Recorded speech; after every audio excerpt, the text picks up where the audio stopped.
It all began on what should have been an ordinary afternoon, the kind of day where the sun hung lazily in the sky and the streets of the neighborhood seemed calm. Yet beneath that calmness something far more sinister was brewing, something that would expose the arrogance of one woman who thought her position on the Homeowners Association board gave her unchecked power over the lives of others. I was walking my service dog, a golden retriever named Daisy, whose gentle eyes and calm demeanor had been my anchor through years of trauma, anxiety, and health struggles. Daisy wasn't just a dog, she was the reason I could step outside my front door without fear, the reason I could function in daily life, and she had the full legal protection of federal law as a trained service animal. Yet, as I made my way past the HOA clubhouse, there she stood, the infamous Karen of the neighborhood, arms crossed, lips pursed, and eyes narrowed like a hawk about to strike. She had been a thorn in the side of every resident for years,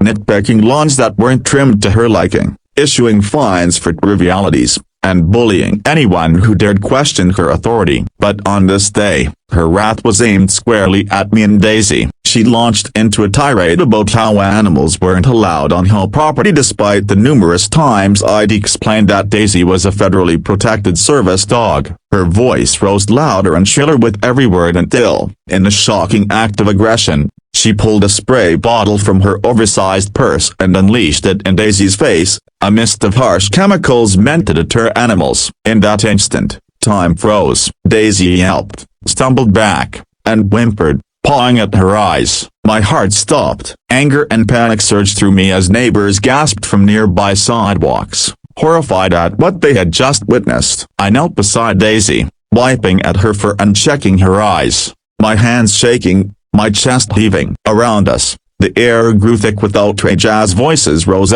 some shouting at Karen for her cruelty, others pulling out phones to record the unfolding chaos. Karen, however, didn't flinch. She smirked smugly and declared she had every right to enforce HOA rules, dismissing Daisy as a pet and sneering that people like me always play the victim. Her arrogance only inflamed the crowd further. Within minutes, someone had already dialed 911. Their voice trembling with urgency as they told the dispatcher what had happened. And when the police arrived, their presence cut through the madness like a blade. The officers assessed the situation quickly, one kneeling to check on Daisy, the other pulling Karen aside to question her. At first, she maintained her defiance, rattling off HOA bylaws as if they were sacred law, claiming she was simply protecting property standards. But the officer's expression darkened as I handed over Daisy's certification papers, the legal documents clearly proving she was a service animal under federal data protection. The officer turned to Karen,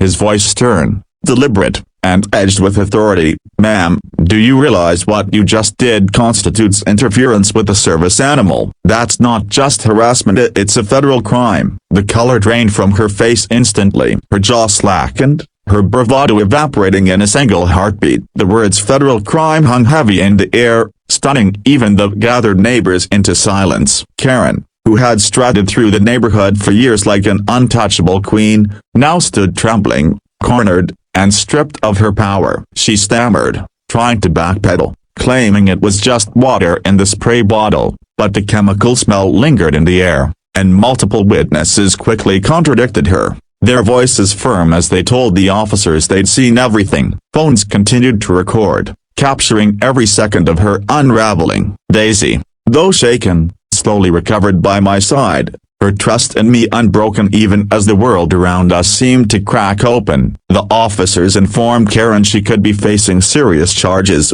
including potential jail time and thousands in fines, not to mention a permanent criminal record. Her face turned ghostly pale as reality hit. This wasn't another petty HOA fine she could write off, this was the law, and she had crossed a line she could never uncross. As they placed her in handcuffs, the crowd erupted in murmurs of disbelief and satisfaction, many residents finally seeing justice delivered to the woman who had tormented them for years. For me, standing there with Daisy pressed against my leg, it was more than just justice, it was vindication. I had endured months of harassment from her, constant threats about removing that dog from the neighborhood, and countless sleepless nights wondering if her obsession would escalate. And now, in broad daylight, with the world watching, her downfall had come by her own hand. Later, as news outlets picked up the story, commentators debated the wider implications, the rights of people with disabilities, the dangers of unchecked HOA authority, and the growing problem of entitled individuals who think they stand above the law. Videos of the incident went viral, garnering millions of views, with Daisy becoming a symbol of resilience and protection. But for me, the most powerful moment wasn't the arrest, the headlines, or the viral fame. It was the quiet ride home, Daisy's head resting in my lap, her eyes tired but trusting, reminding me that she was safe, that we had survived, and that no amount of ignorance or cruelty could ever break the bond between a handler and their service dog. And somewhere in the echo of sirens fading into the distance, I couldn't help but think Karen finally learned that the law protects those who need it most, and that arrogance, no matter how loud, will always crumble in the face of truth. The officer's tone shifted the instant he heard the word service dog. What had started as a simple noise complaint call was suddenly something far more serious. Service animals are protected under federal law, and any harassment, abuse, or interference with their duties isn't just rude, it's a crime. The officer glanced down at my dog, who was trembling slightly but still alert, her vest soaked and her fur clinging to her body. He immediately crouched beside her, checking her condition, while jotting notes into his pad. Karen's smugness cracked the moment she saw the officer's face harden. Wait, she stammered. I didn't know it was a service dog. I thought it was just some mutt messing up the neighborhood. But excuses don't erase the law. The officer calmly explained that ignorance was no defense, especially when my dog wore a bright red vest clearly labeled Service Animal A Do Not Disturb. The crowd that had gathered around and neighbors peeking from porches, phones out recording let out a collective murmur as Karen's words hung in the air. Her confidence drained as she realized this wasn't going to be a simple slap on the wrist. The officer began reading her rights, informing her she could be facing federal charges for interfering with the service animal in the line of duty. In that moment, her usual shrill authority was gone. She stood frozen, hands shaking, the garden hose now limp on the grass as the weight of her actions settled in. The air was thick with tension as neighbors pressed in closer, their phones capturing every second of Karen's unraveling. My service dog, still dripping wet, sat obediently by my side, her eyes locked on me with quiet resilience that made the scene even more powerful. The officer didn't rush. He made it clear, step by deliberate step, that this wasn't some hoe squabble anymore, but a matter that reached into federal jurisdiction. He radioed for backup and a supervisor, his voice steady but firm, making it clear over the airwaves that they were dealing with the service animal harassment case. Karen's face went pale. Gone was the neighborhood tyrant who used to bark orders about lawn lengths and mailbox colors. She tried to backpedal, claiming she had just been watering her plants and that the dog got in the way, but the footage from at least 5 different cell phones told a very different story. Me walking peacefully on the sidewalk, Karen storming forward with the hose, and the unmistakable stream hitting my dog square inches the chest. One neighbor, who had been silent for years out of fear of retaliation, finally spoke up, shouting from the edge of the crowd, "We're sick of this, Karen. You've bullied everyone here long enough." That seemed to crack open the floodgates. Suddenly, voices rose around me, people recounting how she had fined them for kids' toys left outside, reported them for ugly holiday decorations, and even threatened to sue over a harmless backyard chicken coop. The officer took it all in, scribbling rapidly, and then looked Karen straight in the eye. His words cut sharper than anything anyone else could have said. "Ma'am, you didn't just cross a line today, you trampled over federal law, and now, you're going to answer for it." Karen froze, lips trembling, realizing that for the first time in years, her power meant nothing.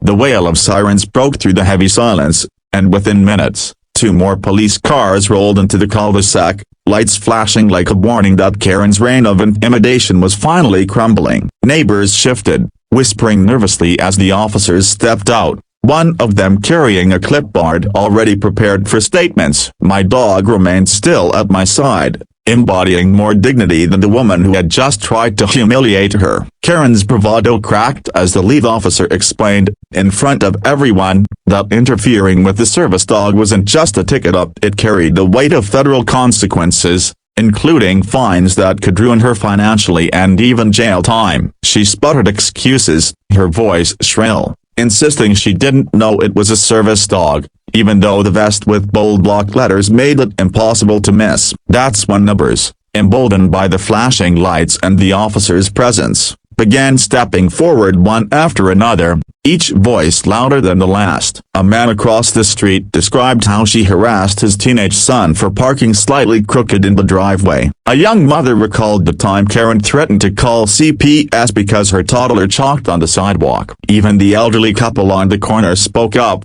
recounting how she demanded they cut down the rose bushes because they were too distracting. The officers didn't stop aiming, they let the flood pour out, each testimony stacking higher until Karen's image as the self-appointed queen of the whole shattered into pieces. I watched as her hands shook, her once smug face pale and blotchy, realizing that every neighbor she had silenced with intimidation now stood united against her. And in that moment, the officer announced loud enough for all to hear, "Ma'am, this is no longer just about one incident. This is a pattern of harassment, and tonight it ends." Karen's knees seemed to weaken, her eyes darting wildly as if searching for an escape, but there was none. For the first time in years, the power she had wielded so recklessly was gone, replaced by accountability she could no longer run from. The officer's words seemed to hang in the night air, heavier than the sirens still flickering against the quiet houses. Karen tried one last time to salvage her authority, pointing an accusing finger at me, claiming I had set her up and that my dog wasn't really a service animal. But before her voice could rise into one of her infamous screeches, the officer calmly reached into his pocket, pulled out the citation pad, and told her that lying to police would only add to her list of charges. Then came the moment that left the crowd speechless. The officer explained that under federal law, harming or attempting to harm a service animal carried not only steep fines, but also possible prison sentences, and because she had used a chemical spray, the case would be elevated immediately. Karen's jaw dropped as the officer began reciting her rights. The shrillness in her tone turned into desperate protests. She shouted that she was on the board of the HOA and that this wasn't how things worked, but it was too late. When the cuffs clicked around her wrists, the collective gasp of the neighbors wasn't out of sympathy, it was relief, almost celebratory, like a neighborhood finally waking up from years of intimidation. My dog shifted slightly at my side, tail flicking once as if sensing the tension had broken. The officers led Karen to the squad car, her ranting echoing against the cul-de-sac walls, but nobody stepped forward to defend her. Not one. Instead, neighbors exchanged glances, some even smiling nervously, as if realizing they had been freed from a tyrant they never thought would be stopped. As the car door slammed and Karen disappeared behind the tinted glass, the officer turned back to me, assuring me that animal control and federal investigators would follow up. His voice was steady, professional, but I could see the flicker of frustration in his eyes, of frustration that someone like Karen had been allowed to torment an entire community for so long. And with her gone, at least for now, the air in the neighborhood felt different, a lighter, freer, like a storm cloud had finally lifted. The days following Karen's arrest were unlike anything the neighborhood had ever seen. For years, she had ruled the HOA with an iron fist, nitpicking over lawn heights, issuing fines for trivial violations, and turning every community meeting into a stage for her power plays. But with her sudden removal, it was as if the spell had been broken. Neighbors who had once avoided each other out of fear of being reported by Karen started talking openly on sidewalks, laughing in driveways, even exchanging stories of her petty harassment like survivors of a long ordeal. Meanwhile, my phone buzzed constantly, and not with messages of pity, but with gratitude. People I barely knew thanked me for standing up, saying it was only after Karen attacked my service dog that the truth about her cruelty could no longer be ignored. But while the neighborhood celebrated, my focus stayed on my dog. The vet confirmed she was recovering, though the chemical spray had caused irritation that would take weeks to fully heal. The idea that anyone would deliberately harm an animal trained to assist a disabled person gnawed at me. It was a violation not just of trust, but of humanity itself. That's why, when the district attorney's office reached out, informing me that Karen's case had been elevated to a federal level under the Americans with Disabilities Act, I didn't hesitate. I agreed to testify, to bring every detail into the light. The thought of facing her again in a courtroom sent a shiver down my spine, but I knew it had to be done, not just for me, and not just for my dog, but for everyone she had bullied into silence. The neighborhood needed closure, and Karen needed to finally face consequences she couldn't talk her way out of. The courtroom was packed the day Karen's trial began, and not just with lawyers, jurors, and reporters. The gallery was filled with neighbors, some sitting with folded arms, others with quiet anticipation, all waiting to see if justice would finally be served. Karen entered wearing a prim suit, chin lifted as though she still ran the show, but the faint twitch at the corner of her lips betrayed her unease. She scanned the room, locking eyes with me for a moment, her expression a mix of disdain and forced composure,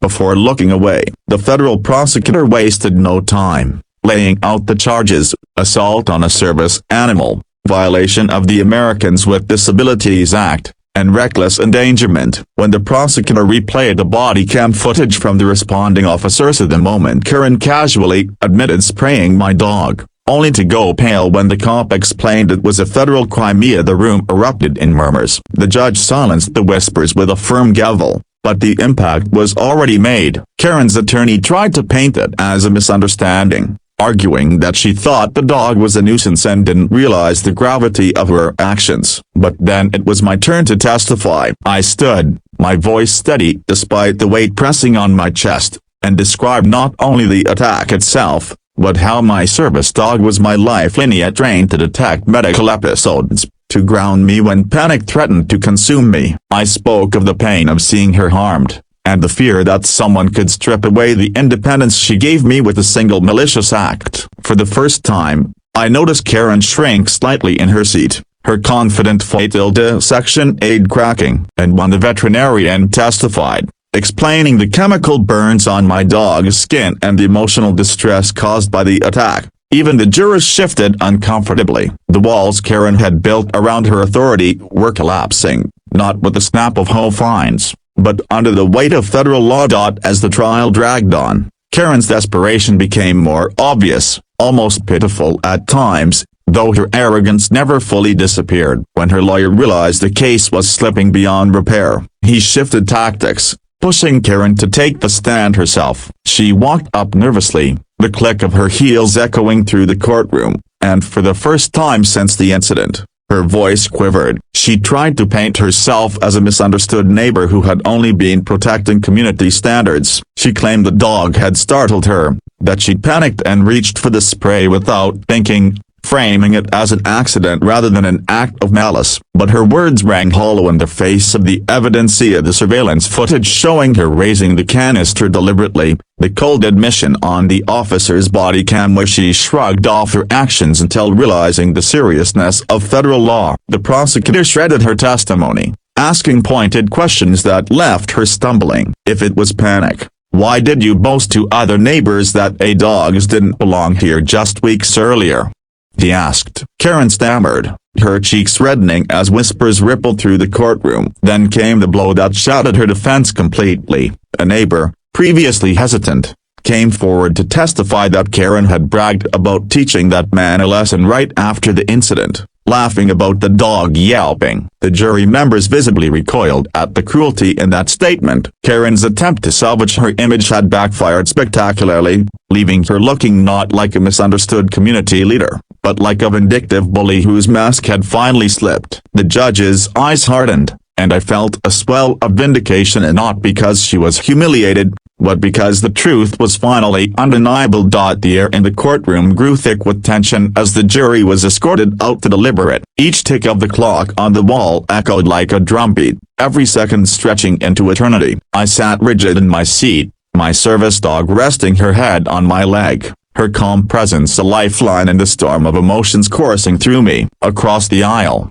Karen shifted uncomfortably, her once defiant posture now replaced with nervous fidgeting. Her hands twisted the fabric of her skirt, and every time the door creaked, her head snapped up, expecting the jury's return. Hours passed, and whispers floated through the room, and neighbors, journalists, and even strangers speculated on what the outcome might be. Some thought the jury would show leniency, swayed by her sob story on the stand, while others believed the evidence was too overwhelming to ignore. Finally, the bailiff announced, "All rise, the jury has reached a verdict." The room fell silent, the kind of silence that feels heavy, suffocating. The foreperson, a composed woman with a steady voice, handed the slip of paper to the judge. He unfolded it slowly, his eyes scanning the words before nodding gravely. When he read aloud, "Guilty on all counts," the weight lifted from my chest, replaced by a rush of relief so powerful it brought tears to my eyes. My service dog pressed closer, sensing the release of tension, while Karen gasped, her face draining of color. She shook her head furiously, muttering, "No, no, this can't be happening," as if denial could erase the reality she now faced. The judge's gavel came down sharply, sealing her fate, and for the first time since this nightmare began, justice finally felt real.